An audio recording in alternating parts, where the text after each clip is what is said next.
नमस्कार, आप सभी का स्वागत है। हिंदी सिनेमा के दिग्गज अभिनेता जिन्हें हास्य अभिनेता के रूप में जाना जाता था, अब इस दुनिया में नहीं रहे। हम बात कर रहे हैं गोवर्धन असरानी की, जिन्हें पूरा देश प्यार से असरानी के नाम से जानता था। हम अंग्रेजों के जमाने के जेलर हैं। राधा प्यार दे प्यार दे प्यार दे दे राधा प्यार दे। अबे 2 पैसे के ढोलक पीटू, तूने मेरे मालिक को इतना गिरा हुआ समझ रखा है, इतना कमीना समझा है, इतना जलील समझा है, खुजली वाला मरा हुआ कुत्ता समझ रखा है। साल 1966 में फिल्म हम कहाँ जा रहे हैं से अपने अभिनय करियर की शुरुआत करने वाले असरानी जी ने अपने 5 दशक के लंबे करियर में लगभग 350 से ज्यादा हिंदी और गुजराती फिल्मों में काम किया। पढ़ाई लिखाई तेरे बेटे के काम नहीं आएगी माँ। जो तेरे बेटे के पास है वो सबके पास नहीं, किसी किसी के पास होता है। ऐसा कोई गुण मैंने तुझ में नहीं देखा बाबा। अरे दुनिया देखेगी माँ, ये सूरत और ये आवाज, बस हीरो के लिए यही तो गुण चाहिए। जरा अपनी पिक्चर शुरू होने दे, फिर देखना। झूठा है वोट न उसको देना। अरे पप्पा जी बोल हराम कर। असरानी जी को कुल 13 बार फिल्म फेयर पुरस्कारों से नामांकित किया गया था, जिसमें से 2 बार उन्होंने यह सम्मान जीता। 1974 में आज की ताजा खबर के लिए और 1977 में बालिका बधू के लिए। ये बताइए, खाट पे खाट है, ठाट पे ठाट है, लट्टू पे लट्टू, टट्टू पे टट्टू, सिर पर मटका, कमर में झटका, चले फटाफट डरे खटाखट,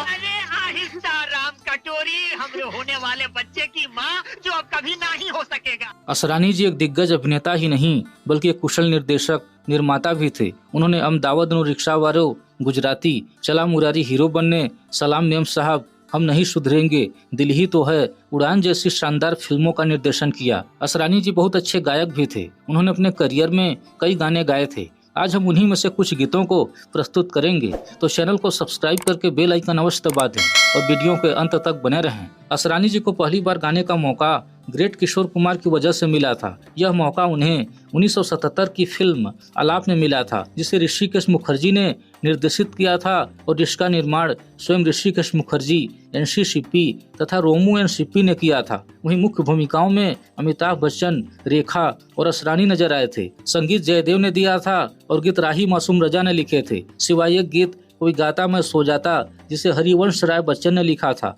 फिल्म में सभी वर्जन मिलाकर कुल 11 गीत रखे गए थे, जिन्हें अपनी आवाज दी थी लता मंगेशकर, यशोदास, भूपेंद्र सिंह, असरानी, कुमारी फैयाज, दिलराज कौर और मधु रानी ने।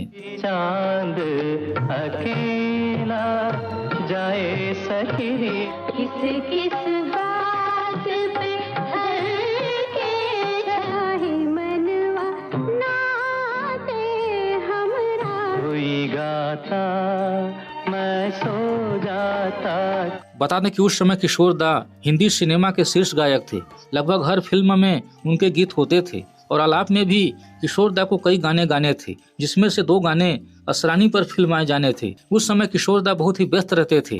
जब संगीतकार जयदेव ने उनसे संपर्क किया तो किशोर दा ने कहा, मेरे पास आजकल व्यस्तता बहुत ज्यादा है, आप फिलहाल उन गीतों को रिकॉर्ड करवाइए जिन्हें दूसरे गायकों को गाना है। जब सच में मेरी आवश्यकता होगी तब मुझे बताइएगा। जयदेव ने वैसा ही किया और जब असरानी पर फिल्माए जाने वाले गाने की बारी आई तो फिर किशोर दा से संपर्क किया और रिकॉर्डिंग की तारीख तय हो गई। निर्देशक ऋषिकेश मुखर्जी ने स्टूडियो बुक कर लिया। रिकॉर्डिंग के दिन असरानी भी वहां पहुंचे, क्योंकि उन्हें गीत के बीच बीच में कुछ संवाद बोलने थे, जैसे हट जाओ भैया, अरे भाई, हे चाचा, हे नाना इत्यादि। रिकॉर्डिंग की सारी तैयारी पूरी हो चुकी थी। माइक सेट था। संगीतकार जयदेव, निर्माता निर्देशक ऋषिकेश मुखर्जी और असरानी जी सभी बेसब्री से किशोर दा के आने की प्रतीक्षा कर रहे थे। इंतजार करते करते कई घंटे बीत गए, लेकिन किशोर दा नहीं पहुंचे।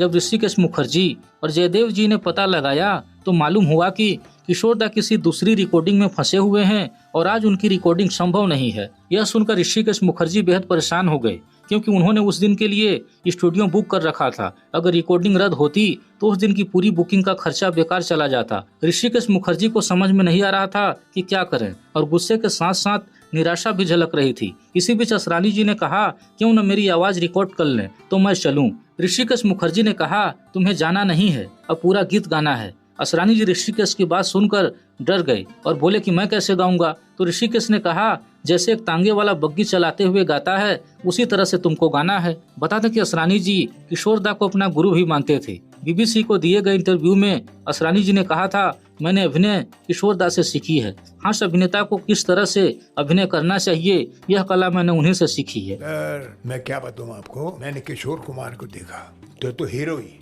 मगर जो टाइमिंग थी उनकी कॉमेडी की वो कमाल थे। इंस्पायर्ड पीपल, वाकई सही थे।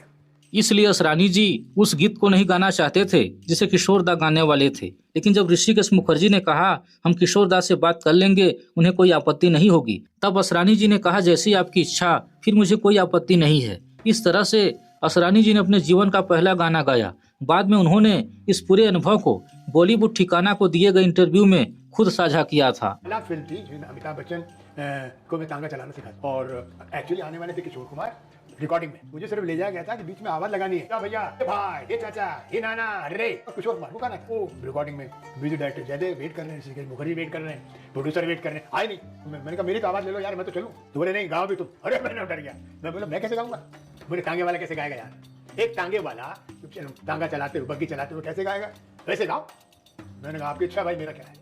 बता दें कि अगर कोई दूसरा मौका होता तो शायद ऋषिकेश मुखर्जी जैसे अनुभवी निर्देशक असरानी जी से गाना नहीं गवाते, लेकिन आलाप को लेकर ऋषिकेश मुखर्जी पहले से ही काफी परेशान थे। उन्होंने फिल्म की शुरुआत तो अमिताभ बच्चन को लेकर कर दी थी, लेकिन जल्द ही कई लोगों ने उन्हें सलाह दी कि अमिताभ बच्चन से भजन मत गवाइए, क्योंकि अब उनकी छवि एक गुस्सैल युवक यानी angry young man action hero की बन चुकी है। कई लोगों ने कहानी में बदलाव करने के भी सुझाव दिए। इन सब बातों से ऋषिकेश मुखर्जी खुद समझ गए कि शायद उन्होंने फिल्म की दिशा तय करने में कुछ गलती कर दी है। उन्हें पहले से ही एहसास हो गया था कि यह फिल्म दर्शकों से जुड़ नहीं पाएगी, और हुआ भी ऐसा ही। फिल्म बॉक्स ऑफिस पर बुरी तरह से असफल रही। 1988 में ऋषिकेश मुखर्जी ने माना कि अमिताभ बच्चन को एक शास्त्रीय गायक के रूप में दिखाना उनकी गलती थी, जिसे दर्शकों ने स्वीकार नहीं किया, क्योंकि 1977 तक अमिताभ बच्चन की छवि एक angry young man action hero की बन चुकी थी। बहरहाल जो भी हो, असरानी जी को अपने जीवन का पहला गाना गाने का मौका मिला। उन्होंने गाने को अपनी क्षमता के अनुसार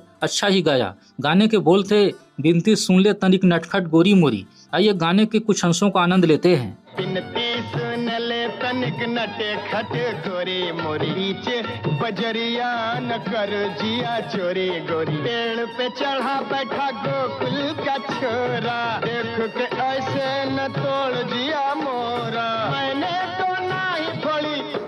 तो ना ही थोड़ी गागरी। इस घटना के बाद आलाप के बाकी गाने जो मूल रूप से किशोर दा गाने वाले थे, ऋषिकेश मुखर्जी ने अंततः यशुदास और असरानी जी से गवाने का फैसला किया, जिसमें से अमिताभ बच्चन के पिता हरिवंश राय बच्चन का लिखा हुआ गीत कोई गाता मैं सो जाता, राही मासूम राजा का लिखा हुआ गीत जिंदगी को संवारना होगा, जिन्हें अमिताभ बच्चन पर फिल्माया जाना था, और हो रामा डर लागे अपनी उमरिया से, जिसे असरानी पर फिल्माया जाना था। इन सभी गीतों को किशोर दा को गाना था, लेकिन बाद में अमिताभ बच्चन पर फिल्माए जाने वाले गीतों को यशुदास की आवाज में रिकॉर्ड किया गया, और जो एक गीत असरानी पर फिल्माया जाना था उसे पहले गाने की ही तरह असरानी जी ने स्वयं गाया। हालांकि संगीतकार जयदेव ने उन गानों के स्केल में थोड़ा बदलाव किया, क्योंकि असरानी जी के लिए किशोर दा की ऊंची सुर रेंज में गाना काफी कठिन था। दरअसल यशुदास और असरानी की फीस काफी कम थी, जबकि किशोर दा उस समय के सबसे महंगे गायकों में गिने जाते थे।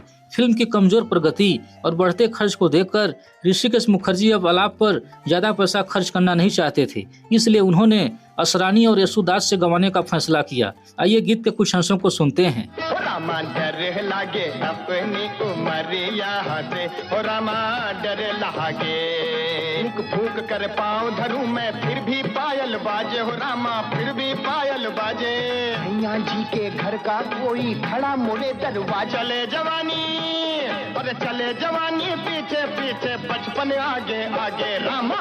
असरानी जी एक महान कलाकार थे। भले ही आज इस दुनिया को अलविदा कह चुके हैं, लेकिन उनकी अदाकारी, हास्य और मधुर आवाज हमेशा लोगों के दिलों में जिंदा रहेगी। उनकी हर मुस्कान, हर संवाद, हर किरदार हमें हंसी के साथ साथ जीवन का संदेश भी दे जाता है। असरानी जी को हमारी ओर से भावपूर्ण श्रद्धांजलि। और यदि आप लोग असरानी जी के गाए गीतों का आनंद पूरा लेना चाहते हैं तो हम दोनों गीतों का लिंक डिस्क्रिप्शन में दे दिए हैं। आप वहां जाकर उन्हें सुन सकते हैं और उनके सुनहरे पलों को एक बार फिर महसूस कर सकते हैं। दोस्तों, अगर आपको असरानी जी के जीवन से जुड़ी ये अनसुनी कहानी पसंद आई हो तो वीडियो को लाइक करें और चैनल को सब्सक्राइब करें और बेल आइकन जरूर दबाएं, ताकि हम आपके लिए ऐसे ही और भी किस्से लेकर आते रहें। मिलते हैं अगले वीडियो में, तब तक के लिए नमस्कार, जय हिंद।